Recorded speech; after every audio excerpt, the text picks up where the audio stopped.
कुछ जुड़े हुए हैं तो कुछ मालूम हुआ है कि मैं शरीर नहीं, मैं आत्मा हूँ। यस। तो आप लोगों को विश्वास होता है कि आप शरीर नहीं, आप आत्मा हैं? कितने लोगों को ऐसा लगता है कि हम शरीर नहीं, हम आत्मा हैं? पक्का? अच्छा, थोड़ा और डिटेल में जाना पड़ेगा, प्रयास है ना? जब आत्मा है हम, जब हमारा ये शरीर है तो इस शरीर का कुछ कर्तव्य है। आप बैठ सकते हैं। Thank you so much Prabhu जी के लिए एक बार। जब ये शरीर है तो इस शरीर का कुछ कर्तव्य है। वो क्या है कर्तव्य?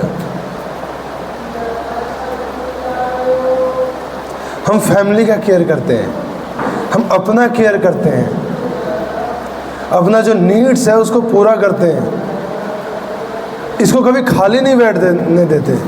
खाली बैठता है तो हम फ़ोन निकाल लेते हैं, यूट्यूब पे शॉर्ट्स, इंस्टा पे रील्स, स्नैप शॉर्ट्स, अलग अलग शॉर्ट्स। मतलब हम अपने आप को कभी खाली नहीं होने देते, ये मान करके कि मनुष्य कर्म किए बगैर एक क्षण भी नहीं रह सकता। मनुष्य कर्म किए बगैर एक क्षण भी नहीं रह सकता। चलो ये तो शरीर का हो गया, बट हमारा क्या? हमारा क्या कर्तव्य है? जैसे प्रभु जी ने बोला कि हम आत्मा हैं, तो हमारा क्या कर्तव्य है? ऐसा क्या चीज़ है जो आत्मा के लिए किया जाए?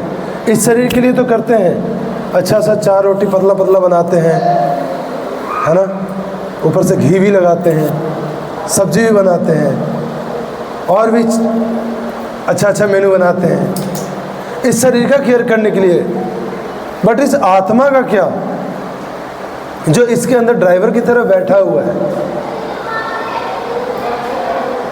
उसका भी तो कुछ कर्तव्य है, उसका भी तो कुछ आपसे एक्सपेक्टेशन है।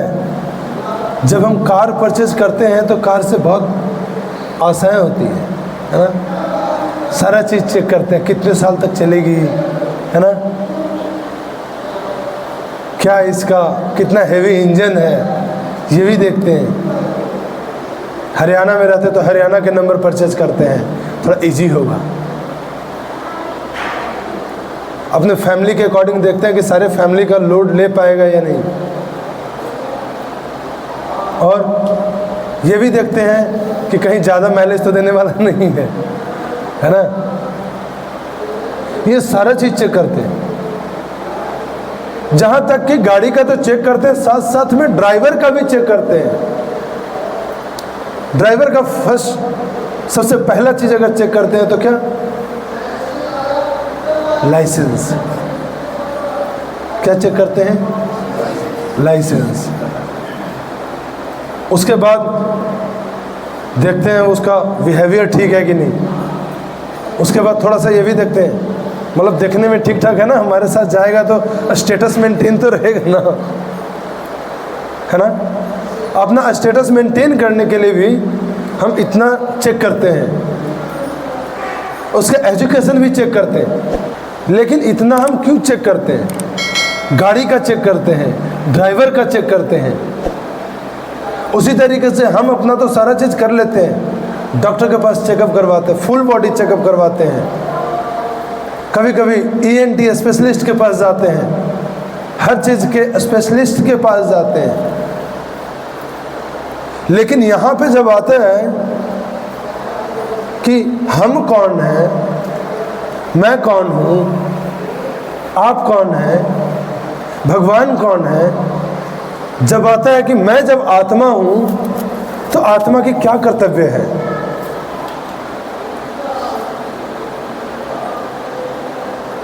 जब मैं आत्मा हूँ तो आत्मा का क्या कर्तव्य है? कुछ तो होगा। जैसा ड्राइवर का कर्तव्य है, उसको अपने मालिक की सेवा करनी है, वैसे ही आत्मा का भी तो है, उसका भी तो कोई मालिक है। है ना? उसका भी तो कोई मालिक है। इस संसार में हर व्यक्ति का कोई ना कोई मालिक है ना? है ना? सबके ऊपर कोई ना कोई बॉस है। मैं गलत तो नहीं हूं ना? हर व्यक्ति के ऊपर कोई ना कोई बॉस है। उसी तरीके से इस आत्मा का भी एक बॉस है, जो कौन है? परमात्मा, जो साथ में बैठे रहते हैं बेचारे की तरह, कुछ नहीं बोलते, इस शरीर के द्वारा कुछ भी करता है, परमात्मा परमात्मा की तरह बैठे रहते हैं। बेचारा अपना हृदय पे हाथ धर के कि जीवात्मा तो स्वतंत्र है ना? अपने हृदय पे हाथ रख के बैठे रहते हैं।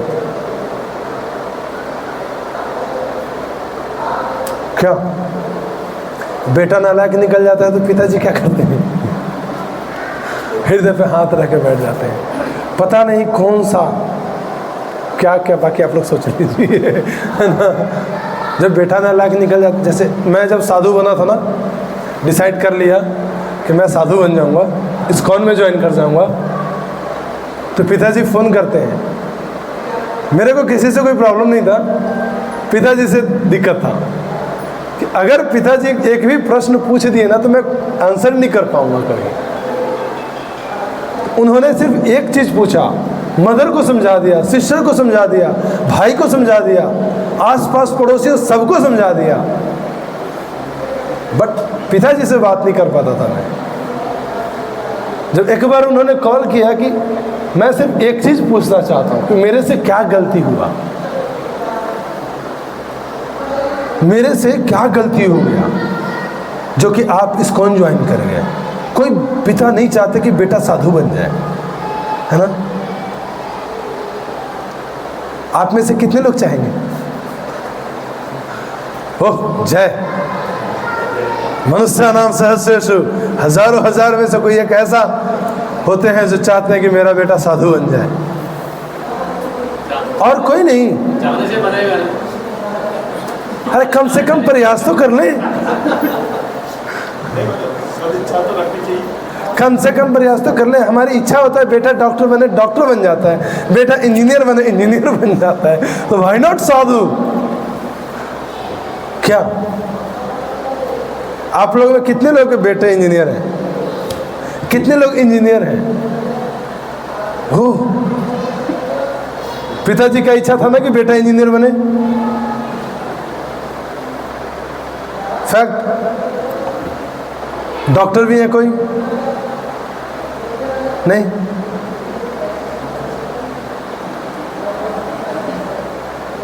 जब पिताजी ये चाहे कि मेरा बेटा इंजीनियर बन जाए तो बेटा ने तो कमाल कर दिया, पूरा टॉप कर गए। अगर साधु सोचे होते तो काश साधु भी बन गए होते, बट ऐसा क्या चीज है कि हम साधु नहीं बनते? रियली में साधु का मतलब होता क्या है?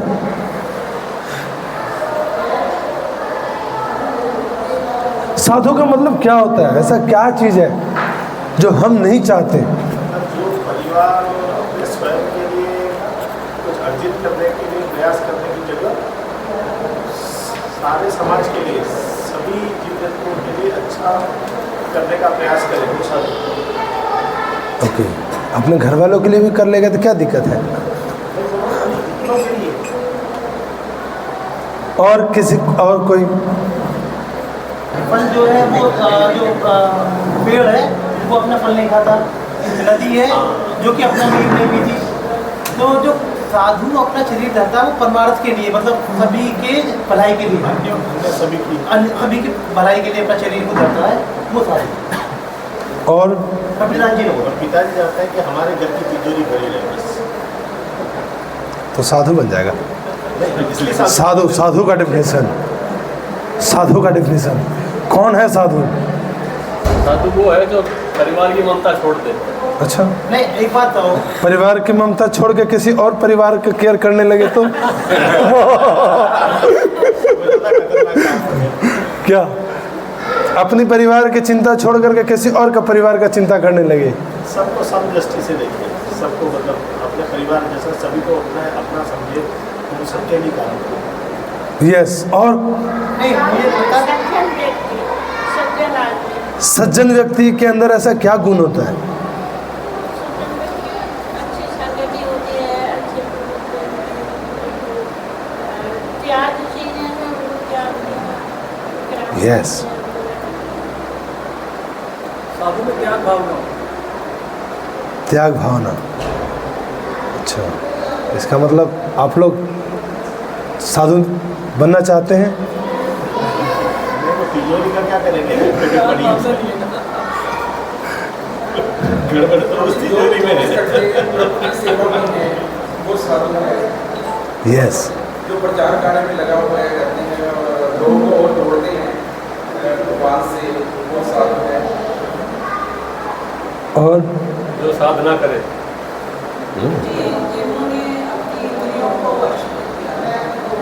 यस। और ये भी मानते हैं।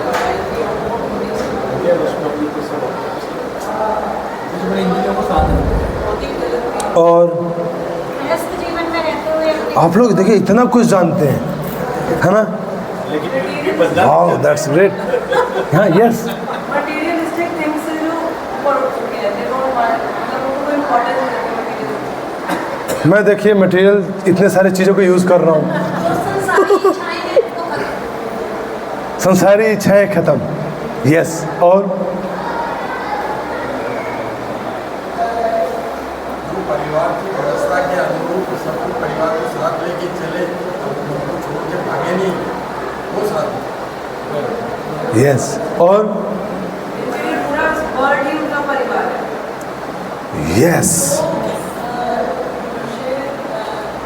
अपने हर होती काम को भी भगवान के साथ अटैच करके आगे। यस। तो साधु का मतलब क्या है? सज्जन पुरुष।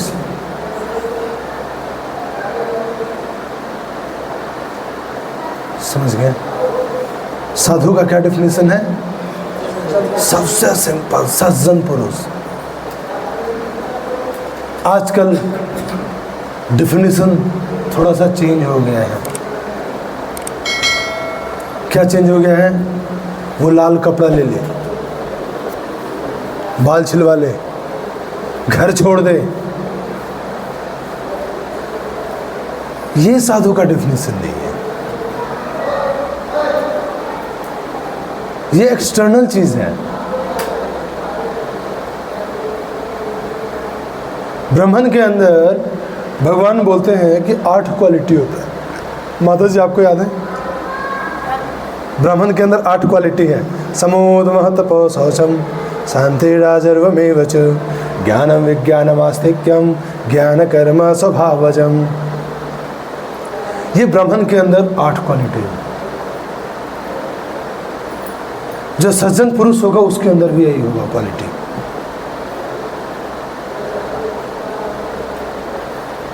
विद्या विनय संपन्ने ब्रह्मणे गविहस्तिनि सुनी चैव स्वपाके च पंडिता समदर्शिनः। तो वो जो पंडित है वो कैसा होता है? समदर्शिना होता है, सबको एक समान देखता है। किसी के जो गलत करेगा वो गलत है, जो सही करेगा वो सही है। वो इसमें कभी नहीं फंसेगा कि वो मेरा है, वो तेरा है, वो किसका है, वो किसी और का है। वो हमेशा राइट डिसीजन लेगा।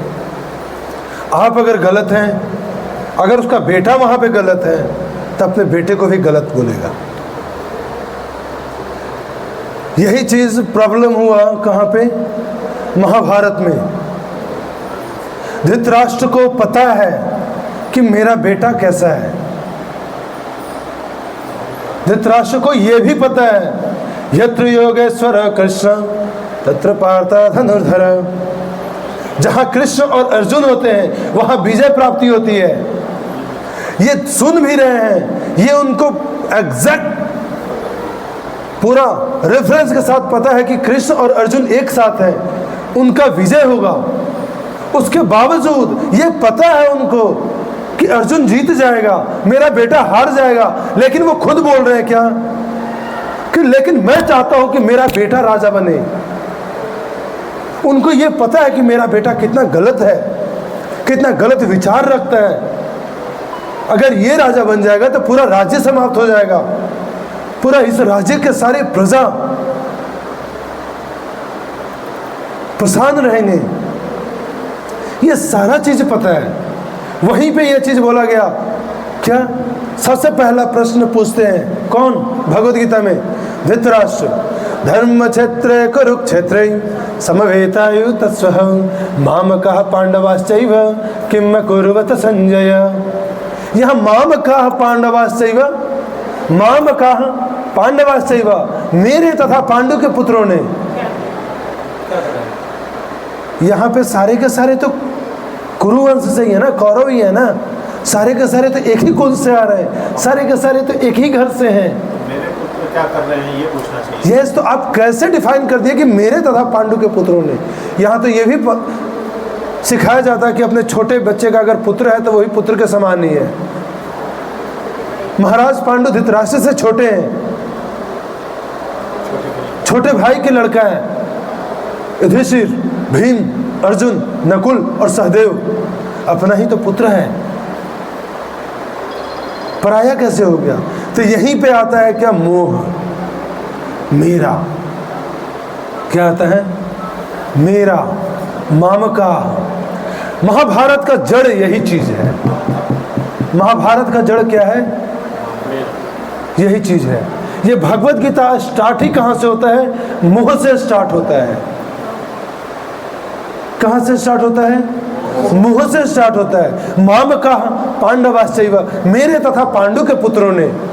जिस घर में मेरे तथा छोटे भाई के पुत्रों ने ये शब्द आएगा, उस दिन भाई भाई अलग हो जाएंगे। हर घर का यही स्टोरी है, हर घर का यही हिस्ट्री रहा है। अगर भाई भाई अगर दो अलग हुए हैं तो यही हुआ है, मेरे तथा मेरा। जहां पे मेरा आया है, दो भाई अलग हो चुके हैं। जहां पे मेरा आया है वहां पे दो भाई। क्या मैं गलत बोल रहा हूं?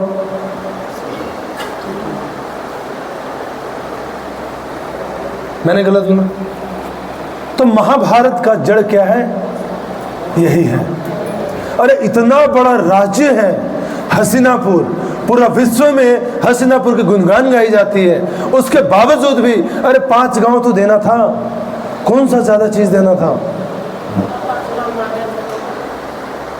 बताइए, एक राजा के लिए 5 गांव कौन सी बड़ी चीज थी? अरे दुर्योधन बोला था, लेकिन वहां भीष्म पितामह भी तो खड़े थे, वहां धृतराष्ट्र भी तो खड़े थे, वहां कृपाचार्य भी तो खड़े थे, वहां गुरु द्रोण भी तो खड़े थे। ये महारथी ये भी तो बोल सकते थे कि बेटा 5 ही गांव तो देना है। आप जिद क्यों कर रहे हो? क्यों झगड़ा करना चाहते हो?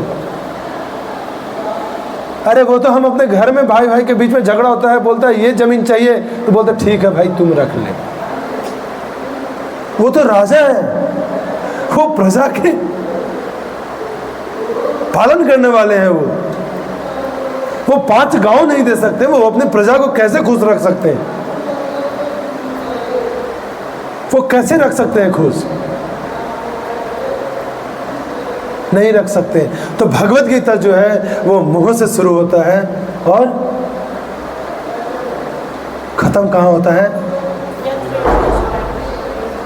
खत्म कहाँ होता है? खत्म कहाँ होता है? खत्म कहाँ होता है? शरणागति पे। भगवत गीता मोह से शुरू होता है, खत्म कहाँ होता है? शरणागति पे।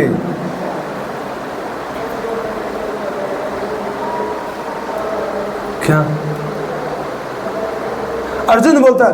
नष्ट मोहो स्मृति लब्ध्वा, अब मेरा सारा चीज नष्ट हो चुका है। अब मेरा सारा चीज नष्ट हो चुका है। इसी में आता है जब हम किसी चीज से अटैच होते हैं तब हम उस चीज को रियलिटी में नहीं जान पाते। अगर सत्य जानना है तो क्या करना पड़ेगा? अपने आप को थोड़ा सा ऊपर उठना पड़ेगा। अपने आप को थोड़ा सा ऊपर उठाना पड़ेगा, तब आप जान पाएंगे कि रियलिटी क्या है, तब जान पाएंगे कि रियलिटी क्या है।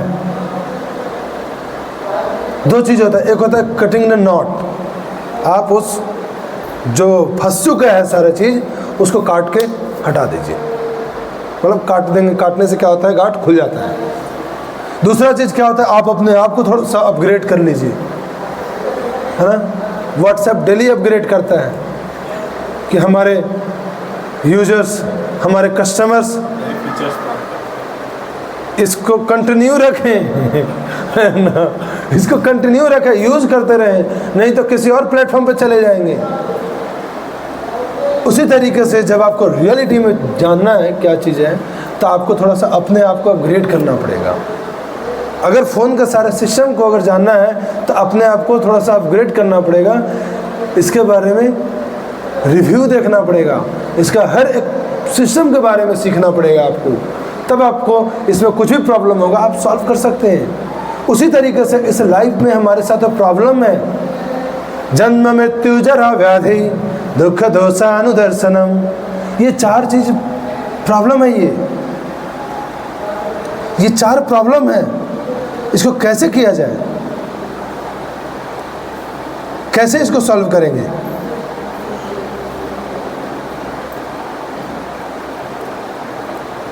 जो कि मैंने पिछला बार बताया था। तो सेम चीज ये आप कब कर सकते हैं, जब आप अपने बारे में जानेंगे कि आप कौन हैं, आप कौन हैं। अभी तो बताया था आत्मा। तो आत्मा का कर्तव्य क्या है, आत्मा का कर्तव्य क्या है, हमारा कर्तव्य क्या है, हम अपने बॉस का सेवा करेंगे, है ना। हमारा कर्तव्य क्या है, मैं अपने बॉस का, मैं अपने गुरु का, मैं अपने काउंसलर का, मैं अपने फैसिलिटेटर का इंस्ट्रक्शंस को फॉलो करूँ, ये हमारा कर्तव्य है। उसी तरीके से आत्मा का कर्तव्य कौन है, आत्मा का मालिक कौन है, तो भगवान है। इसका ये कर्तव्य है कि भगवान ने जो इंस्ट्रक्शन दिया है उस चीज़ को पूरा करने के लिए। लेकिन यहाँ तो अटैचमेंट के कारण हम चीज़ों को समझ ही नहीं पा रहे हैं, तो हम कैसे समझें। भगवत गीता में बहुत सुंदर बताया गया है, भगवत गीता में बहुत सुंदर भगवान ने बताया, वसांसि जीर्णानि यथा विहाय नमानि गृह्णाति नरोपराणि यथा विहाय जीर्णानि तथा शरीराणि विहाय जीर्णानि निदेहि। देखिए इतना सुंदर श्लोक है, माता जी को बहुत ज़्यादा श्लोक याद है, समझ गए। जहाँ से पूछिए, डेली सुनती है ना, डेली सुनती है। बोला जाता है कि जैसे हम इस वस्त्र को गंदा हो जाने के बाद, पुराना हो जाने के बाद त्याग देते हैं ना, पुराना होता तो क्या करते हैं, उतार के फेंक देते हैं ना। अपने हस्बैंड को बोलते हैं चलो पास में मॉल खुल गया है, दूसरा खरीदना है ना, बोलते हैं ना। तो जैसे ये पुराना हो जाता है तो हम नया वस्त्र धारण करते हैं।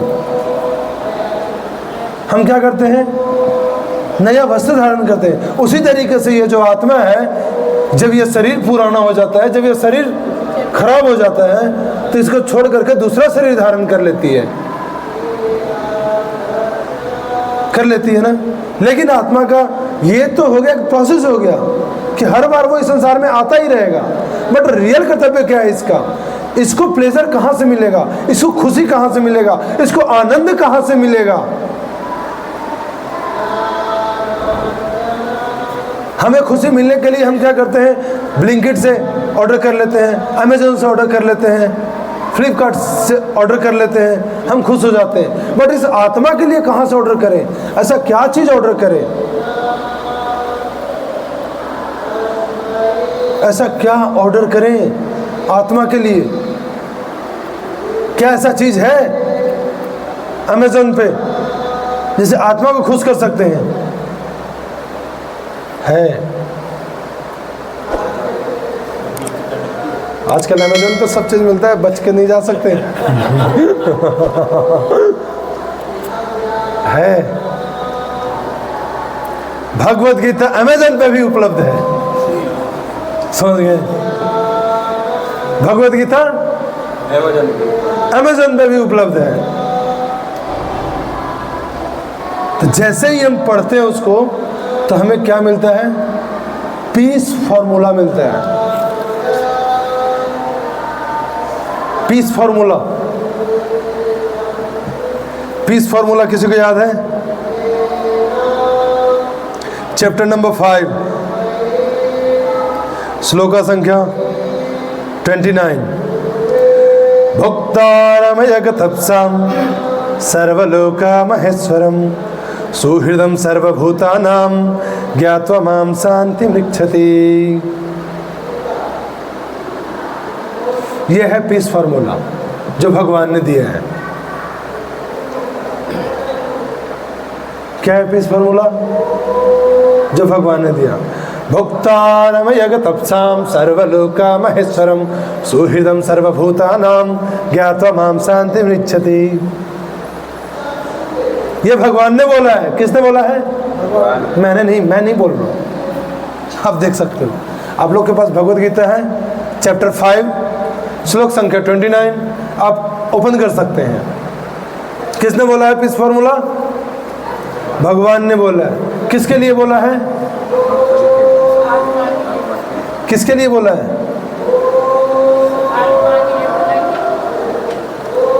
हमारे लिए बोला है। और भगवान तो आत्मा राम है ही, लेकिन ये पीस फॉर्मूला ऊपर थोड़ा सा बोला जाए प्रभु, ऊपर थोड़ा सा स्लो है ना। आज से बच्चों के लिए भी स्टार्ट हुआ है ना। यस। तो ये किसके लिए बोला है भगवान ने? ये हमारे लिए बोला है, समझ गए? ये किसी और के लिए भगवान ने नहीं बोला है। भगवान ने किसके लिए बोला है? हमारे लिए बोला है, समझ गए? बोलते हैं मुझसे समस्त यज्ञों तथा तपस्याओं का, मुझे समस्त यज्ञों तथा तपस्याओं का परम भोक्ता समझो, समस्त लोकों तथा देवताओं का परमेश्वर एवं समस्त जीवों का उपकारी एवं हितैषी जानकर मेरे भावनामृत में से पूर्ण पुरुष भौतिक दुखों से शांति लाभ करता है।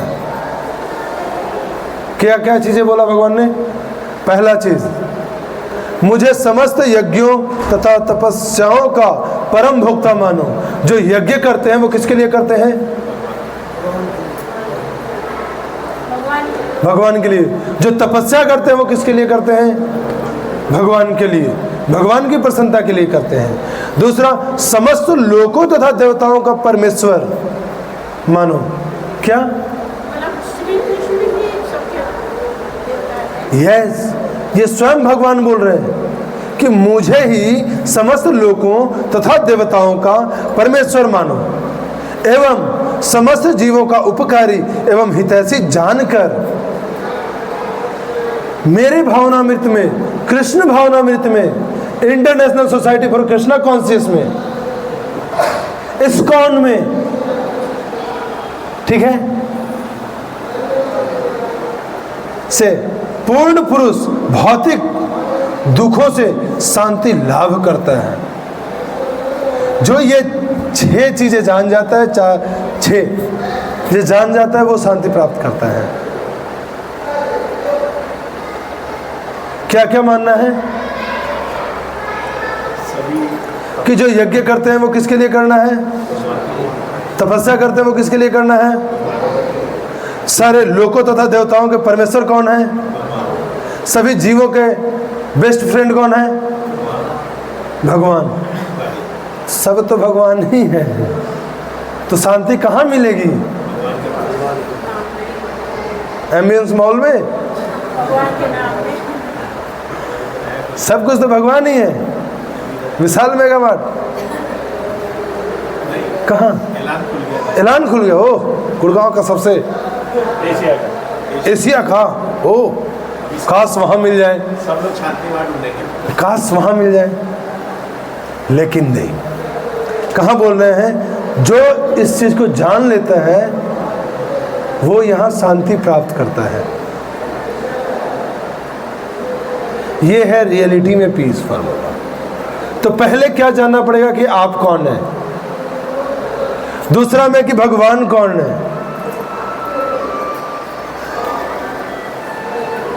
दूसरा में कि भगवान कौन है। समझ गए? भगवान का डिफिनेशन जैसे पिछला बार अजय नरोत्तम प्रभु ने बहुत अच्छा डिफिनेशन दिया था, बहुत अच्छा एक्सप्लेन किया था, है ना। जिनके पास 6 ऐश्वर्य पूर्ण रूप में पाया जाए वो भगवान है। ये ऐसा नहीं अजय नरोत्तम प्रभु ने तो डिलीवर किया, बट पराशर मुनि ने इस डिफिनेशन को दिया था, जो वेद व्यास के पिताजी हैं।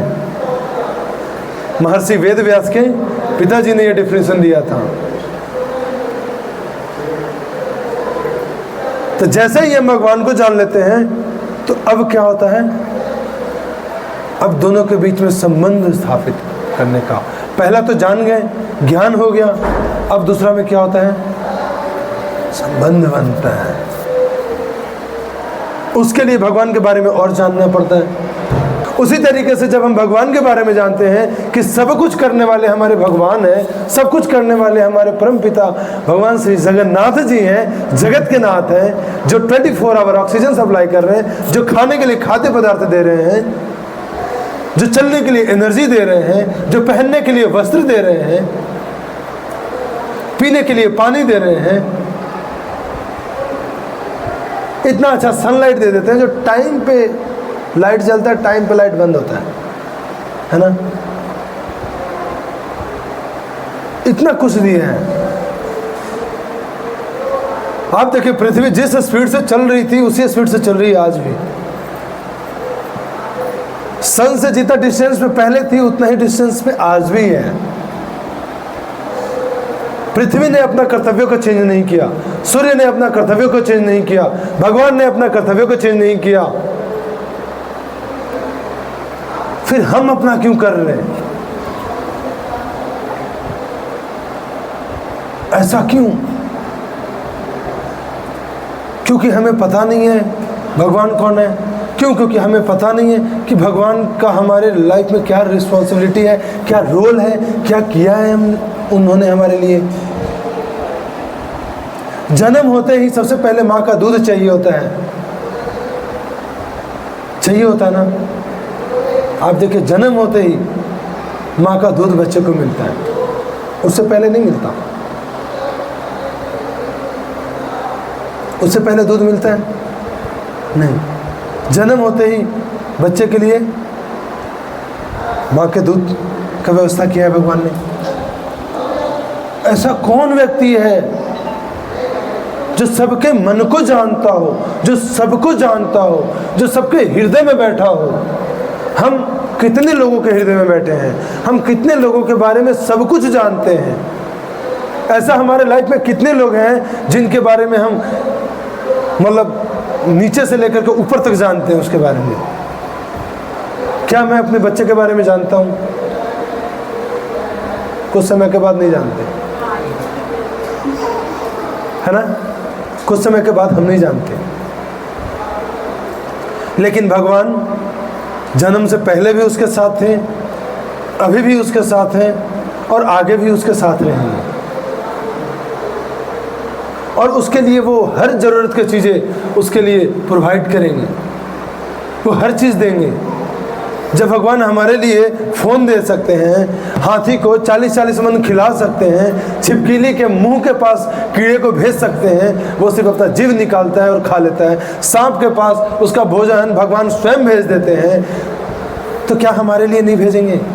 मैंने अभी कल मैसेज किया कुछ भक्तों के पास कि सेक्टर 92 अंसल हाइट्स वेला नंबर 22 में भक्त Prahlad school every Sunday 6 to 8 बच्चों के लिए किया जा रहा है। इसमें बहुत सारे चीज़ सिखाए जाएंगे, श्लोका रिसाइटेशन, है ना, और भी बहुत कुछ है। तो आप अपने बच्चों को लेकर के आ सकते हैं। और प्रसाद भी है, प्रसाद आपके लिए भी है। स्टार्टिंग में हमने रखा था 1500, फिर सोचा कि अभी स्टार्टिंग है तो फ्री करते हैं। 1500 इसलिए रखा था कि अगर जो पे करते हैं तो थोड़ा सा मतलब सीरियसनेस आ जाता है, लेकिन मैंने सोचा कि स्टार्टिंग है तो थोड़ा सा फ्री करते हैं, देखते हैं जो भगवान जो करना होगा भगवान करेंगे। तो मैंने भेजा, एक मैसेज आया, पैसा भी लेते हो क्या? है ना। मैं बोला नहीं जी पैसा तो नहीं लिखा हुआ है कहीं। तो फिर मैसेज आता है तो वॉइस में आता है, तो वाइफ बोलती है कि नहीं नहीं बच्चे जाएंगे तो वहाँ कुछ ना कुछ सीखेंगे। माफ़ कीजिएगा अगर यहाँ पे कोई होंगे तो है ना, कैसे यहाँ पे तो नहीं होंगे जिस तरीके से आया था। तो बोले देखो कुछ भी हो हमें भक्ति भुक्ति नहीं करानी किसी से है ना, मुझे भक्ति भुक्ति नहीं करानी। तो मैं बोला भक्ति मत कीजिए, भक्ति इज ऑल्सो एक स्किल है। भक्ति भी आप देखोगे स्किल डेवलपमेंट सीखते हैं ना सभी, तो भक्ति को भी आप देखेंगे तो एक स्किल है, ये आना चाहिए। भगवान को आरती कैसे करते हैं, भगवान के लिए भोग कैसे बनाते हैं, भगवान का ड्रेसिंग कैसे करते हैं, है ना, भगवान का अभिषेक कैसे करते हैं, यज्ञ कैसे करते हैं, ये भी तो स्किल है ना। तो मैंने बोला कि भक्ति भी एक स्किल है, आप भक्ति मत कराओ बट अपना कल्चर तो सिखाओ। तो मैंने जब भेजा तो बोला देखो गुरुजी आप तो सही बोल रहे हो, अगर मेरा मानो तो मेरा हृदय अलाउ नहीं कर रहा है। तो मैं बोला एक बार आ तो जाओ मिल लेते हैं है ना। मैंने बोला एक बार आ तो जाओ। तो उधर से रिप्लाई आते नहीं नहीं मैंने सुना है आप लोग के पास जो बैठता है वो साधु बन जाता है ना, आप लोग के साथ जो बैठता है वो साधु बन जाता है। तो मैं बोला साधु तो सज्जन पुरुष होता है, अच्छा है, आप क्या चाहते हैं, आप चाहते क्या हैं? तो बोले देखिए जी हम तो चाहते हैं कि थोड़ा अच्छा रहे बट इतना भी अच्छा ना हो जाए। मैं बोला यहाँ पे आ जाओ, एक पैरामीटर दे दो कि इतना सुधारना है, इतना सिखाना है, मैं इतना सिखा दूंगा, उसके बाद आप डिसाइड करना, है ना। तो फाइनली बोला कि देखो जी गुरु जी आप तो सब सही कर रहे हो बट मेरा भी मानो। मैं बोला चलो बच्चों को मत लेके आप दर्शन करने के लिए आ जाया करो, भक्ति मत करना। तो बोला सोचता हूँ मैं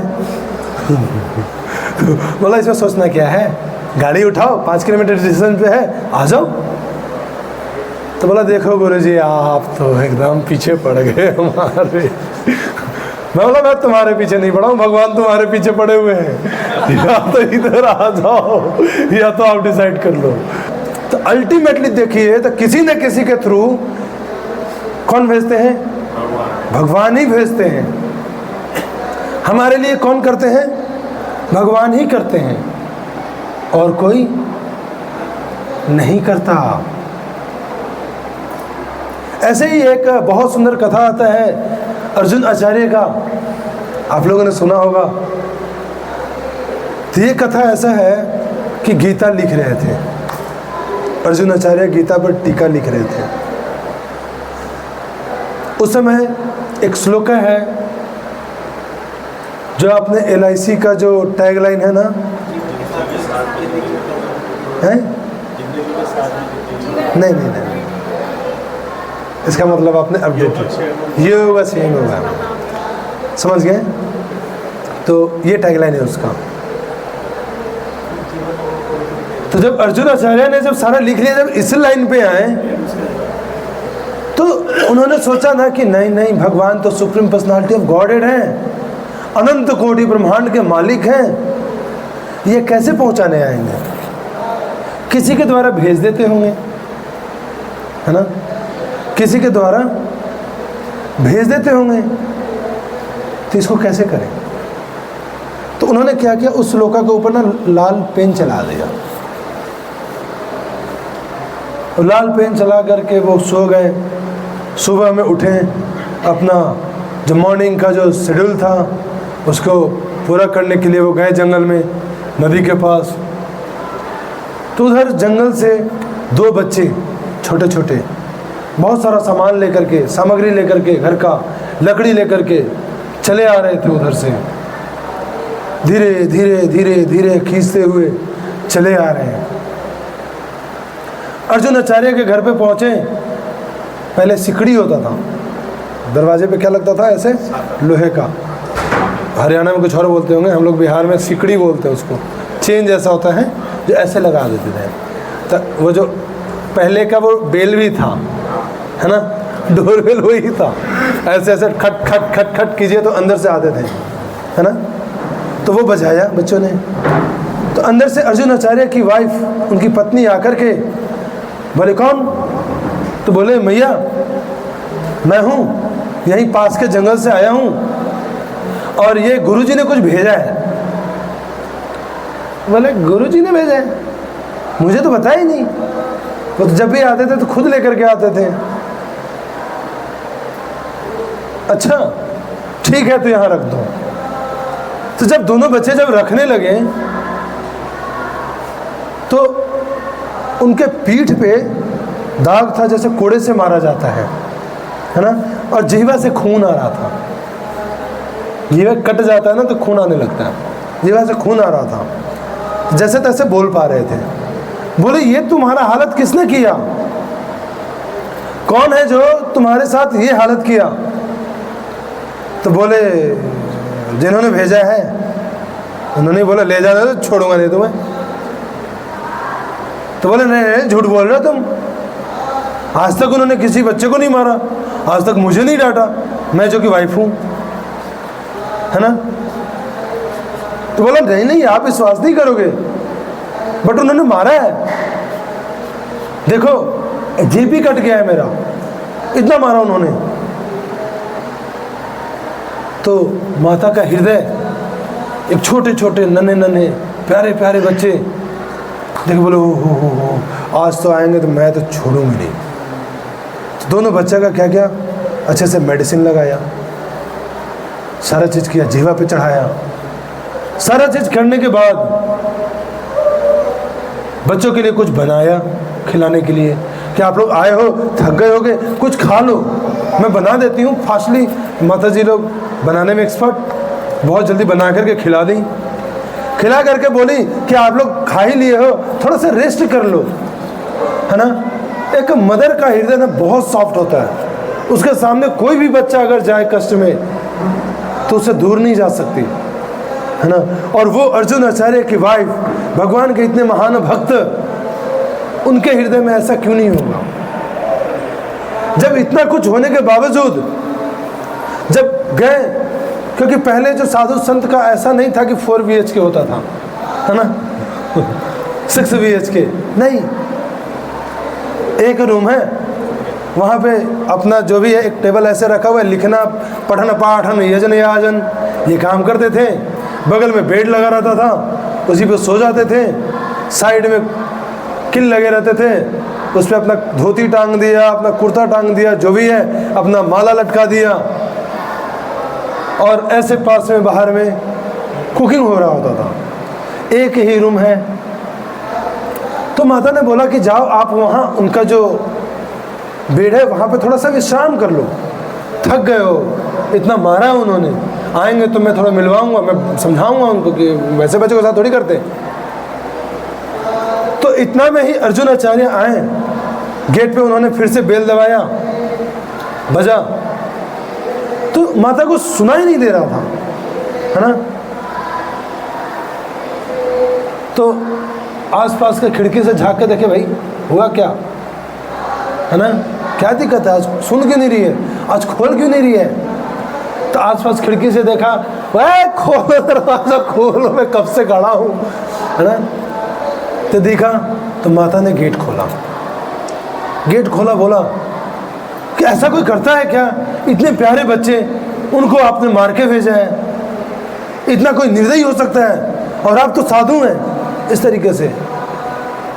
तो खिड़की से जब उन्होंने देखा था तो माता खा रही थी, क्योंकि जो बच गया था वो प्रसाद, वो बोली खा करके अपने हस्बैंड के लिए मैं फिर से बना दूंगी। लेकिन अर्जुन आचार्य को भी ये बहुत ये लगा कि आज तक जब से शादी हुआ मेरे खाने से पहले कभी नहीं खाई, आज क्या हो गया? इनको लगा भैया लगता है कुछ गड़बड़ हुआ है ना, कुछ तो गड़बड़ हुआ है। तो पूछा आज आपने पहले कैसे खा लिया? तो माता ने बोला पहले मेरे सवाल का जवाब दीजिए। तो बोले अरे तुम्हारा सवाल ही, मैंने किसी को नहीं मारा, मैंने किसी को नहीं मारा, आज तक मैंने किसी को मारा है जो मैं छोटे बच्चे हुए बच्चों को मारूंगा? क्या मैं ऐसा कर सकता हूँ? अरे मेरे को भी तो यही लगता है, बट क्या बोले, इतने अच्छे बालक हैं, अब उन पर विश्वास ना करूँ तो प्रॉब्लम, अब आप पे डाउट करूँ तो प्रॉब्लम, अब मैं जाऊँ तो जाऊँ कहाँ, करूँ तो करूँ क्या? तो बोले अच्छा वो कौन है बच्चे? तो बोले वहाँ रेस्ट कर रहे हैं। अर्जुन आचार्य जैसे ही गेट खोलते हैं तो अंदर कोई नहीं होता। अर्जुन आचार्य का एकदम से दिमाग क्लिक करता है, अपनी वाइफ से पूछते हैं वो कौन थे, वो दो बच्चे कौन थे, वो कैसे दिखते थे, वो कैसे लग रहे थे, वो क्या बोला उन्होंने? तो माता ने जब पूरा डिटेल में जब बताया तो अर्जुन आचार्य अपनी वाइफ को बोले धन्य हो आप धन्य हो कि आपके आंगन में स्वयं कृष्ण और बलराम आए थे। समझ गए? आपके आंगन में स्वयं कृष्ण और बलराम आए थे और आप समझ नहीं पाए, आपने इतना अच्छा सेवा किया, आप तो मेरे भी गुरु हो गए। जब ये बोला माता का तो दिमाग खुल गया, कृष्ण बलराम मेरे घर में। तो बोला अर्जुन आचार्य ने यस कृष्ण बलराम आए थे। जब ये बोला अर्जुन आचार्य इमीडिएटली अपना जहाँ पे लिखते थे वहाँ पे गए, उन्होंने देखा कि वो जो श्लोका काटा हुआ था वो लिखा हुआ है। समझ गए? तो रियली ये सत्य है कि भगवान ही सब कुछ करते हैं। हमारे पास जो कुछ भी आता है वो भगवान ही के थ्रू आता है। इस फैन को बनाने में जो एनर्जी यूज़ हुआ है वो भगवान का एनर्जी यूज़ हुआ है। ये जो लाइट बनाने में जो एनर्जी यूज़ हुआ है वो भगवान का एनर्जी यूज़ हुआ है। जो टीवी बनाने में जो एनर्जी यूज़ हुआ है वो भगवान का एनर्जी यूज़ हुआ है। ना तो हम एक चीज़ खुद से प्रकट कर सकते हैं, ना तो एक घास बना सकते हैं, ना तो अपना बाल रोक सकते हैं हम ना उगा सकते हैं। समझ गए? नहीं कर सकते आप। तो सारा कुछ भगवान करने वाले हैं। तो इस जीवात्मा का क्या कर्तव्य? हमारे लिए कोई छोटा सा गिफ्ट दे दे। आईफोन अगर मान लीजिए, आईफोन कितने लोगों के पास है? कितने लोगों के पास है आईफोन? अरे मैं मांगूंगा नहीं, बस चलिए कांग्रेचुलेसन। जिनके पास नहीं है उनको मान लीजिए, जिनके पास है वो गिफ्ट दे देते हैं। माँ कसम मैं ये बोलता हूँ कि आप इतना थैंक यू बोलोगे उनको ना कि वो कम होगा आपके लिए, है ना? आप इतना थैंक यू बोलोगे, थैंक यू बहुत, आपने इतना अच्छा गिफ्ट दिया, है ना? हम उस व्यक्ति को इतना धन्यवाद करते हैं। सोचो जिन्होंने भगवान हमारे लाइफ में पूरा जीवन में एक हर एक मोड़ पे हर एक चीज़ जो भगवान से आता है इतना कुछ दिया। क्या भगवान को हम थैंक यू नहीं बोलें? क्या भगवान को धन्यवाद नहीं करें? क्या भगवान को नहीं करें? तो जीवात्मा का यही तो कर्तव्य है। ड्राइवर को सैलरी मिलता है, मालिक को थैंक यू बोलता है। घर में मेड को आप सैलरी देती हैं, थैंक यू बोलती है कि नहीं? कम देते हैं इसलिए नहीं बोलती है ना? सब बोलते हैं, सब जगह बोलते हैं, सब जगह बोलते हैं थैंक यू, है ना? आज प्रभु जी की सोसाइटी में हरिनाम संकीर्तन हुआ, सभी भक्त गए थे, वीडियो भी ग्रुप में आया था, है ना। मैं भी गया था, प्रभु जी बुलाए थे। मैं एक्चुअली गया था मैं अपने फायदे के लिए, है कि नहीं। मैं कीर्तन करूंगा तो मुझे फायदा होगा। क्या? मैं कीर्तन करूंगा तो मुझे फायदा होगा। ये हमारा अपना एजेंडा था, है ना। ये हमारा अपना एजेंडा था कि मैं अगर कीर्तन करूंगा तो फायदा किसको होगा? मुझे होगा। मैं अगर कीर्तन सुनूंगा तो फायदा किसको होगा?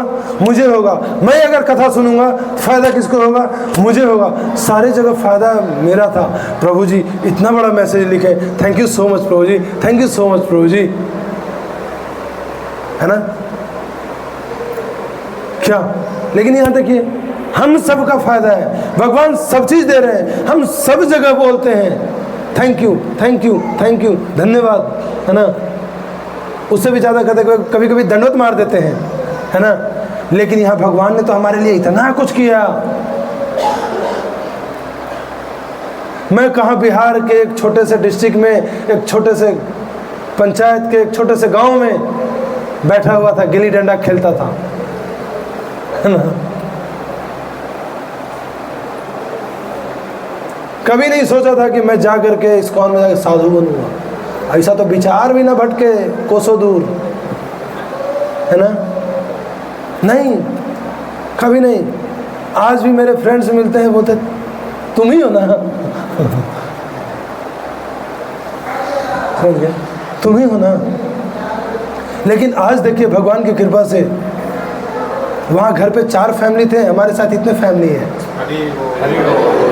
है ना, है कि नहीं। कमी है किसी चीज़ का,